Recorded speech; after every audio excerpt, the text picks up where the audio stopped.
Whitetail's nutritional needs vary from season to season, obviously, but if you want to think about it in easy terms, think about it this way.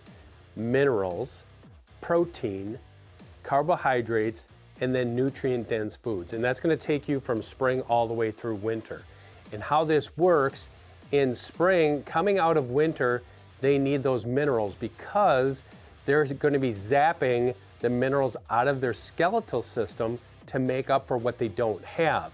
And that's why mineral supplementation is important throughout the whitetail's range throughout the spring and summer months.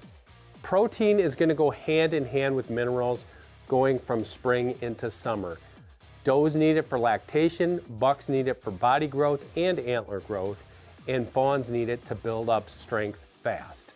And then as we shift to fall, it's going to shift more to carbohydrates. Things like corn and soybeans, that's going to give deer the energy they need to start getting into fall, the breeding season, the rut. And protein is also important. And then finally we get to the winter, and I'm going to say late winter, early spring months.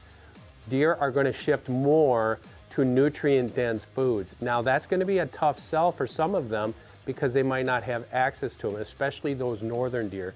And that's where we find trouble in the deer herd when deer can't get the proper nutrition that they need. And as hunters, we have to be in tune with that. Whether we're scouting deer in the summer or we're hunting them in the fall or winter, we have to know what the deer is eating in order to know where the deer is at. The white-tailed deer's digestive system is complex and so fascinating when you look at it. You have the rumen, the reticulum, the omasum, and the abomasum. That four-chambered stomach allows the deer to eat just about anything and derive nutrients from it.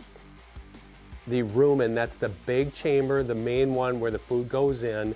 It's basically the storage vault until it starts getting broken down and digested by the rest of the body. The next one is the reticulum. This starts breaking down the matter a little bit and allows for that cud chewing process. But that's how they get the nutrients out of the food, whether it's woody browse or leafy green vegetation or even farm crops. They have to chew it again to break it down to where it goes to the omasum and the abomasum. The omasum is where the water comes in and helps dissolve the nutrients to where it gets to the abomasum, and that's where the nutrients are then filtered into the lower intestines.